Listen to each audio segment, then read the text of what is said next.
लाउँ मुवाको पनि छ के यहाँ ढलेर बसिरहेछ अब कालिज काट्ने हो कालिज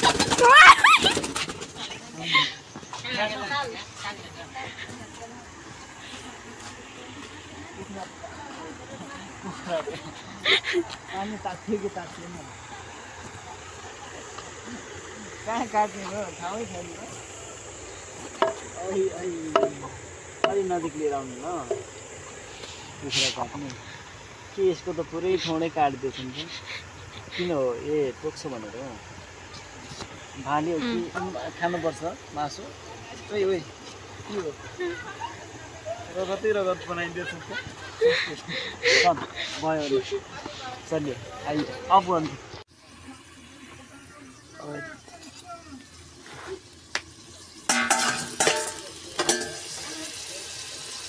Wow, what the heck? कस्तो दामी भएछ यार अब कसरी निकाल्ने रहेछ भाइ ल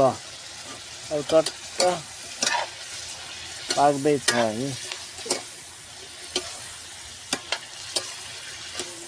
मस्तसँग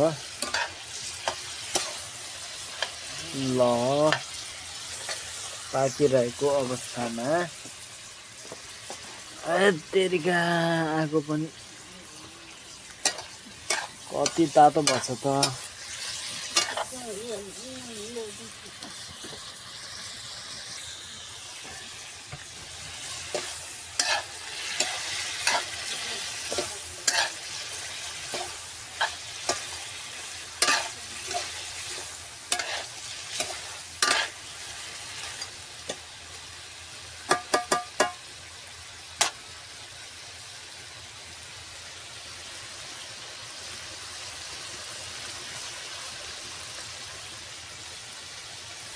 र यता चाहिँ खाना बनाउँदै खाना पाक्दै यता ढक्क ढक्कन लगाइदिनु पर्यो एकछिन ढक्क आफै पाकिहाल्छ यहाँ चाहिँ टक्क खाना पाक्दैछ यहाँ चाहिँ मासु पाक्दैछ है कुखुराको मासु ओइ आमा लास्टै भएछ त हौ ल टमाटर चट्ट लाएर अनि पाके त नै पाकेको छैन क्या त्यो मसला पनि खै हाल्नु खै मसला त अघि दिदिन पिस्नु भएको अनि यहाँ त हाल्दिनु रहेछ के गर्ने भनेर अब खै एकछिन उ लगाइदिनु नि ढक्कन लगाइदिनु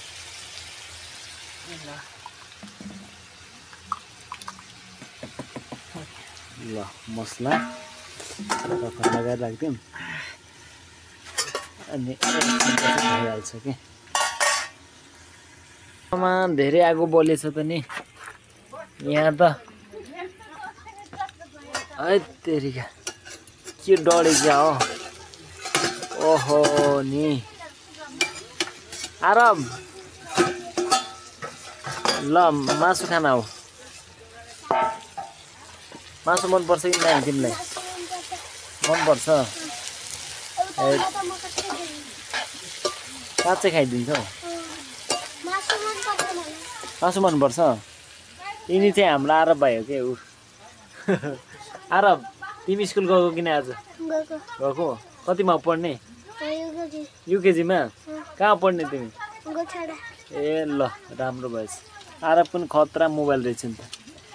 अब मसला हाल्नु पर्यो ए लपडवाला हो लजा मसला त के खतरा छ त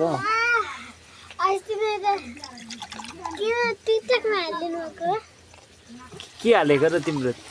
टिकटकमा त्यो फोटो टिकटकमा छ ए तेरिका यहाँ कहाँ हालेको छु त नि मैले तिम्रो हालेछु र कहाँ देखेँ त नि तिमीले जीवनले भनेको दाइले त्यतिकै भनिदिनु भयो होला नि त होला किन खोला गएको भन्ने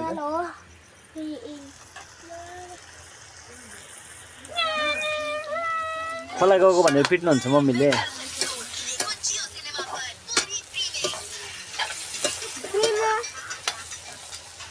औ अब चाहिँ मस्त भयो जस्तो छ यो खुट्टा चाहिँ भाइलाई रे भाइले खाने रे बापा पुरै सिङ्गै छ त हौ खुट्टा ल यत्तिकै खान्छु भन्छ के रे भाइले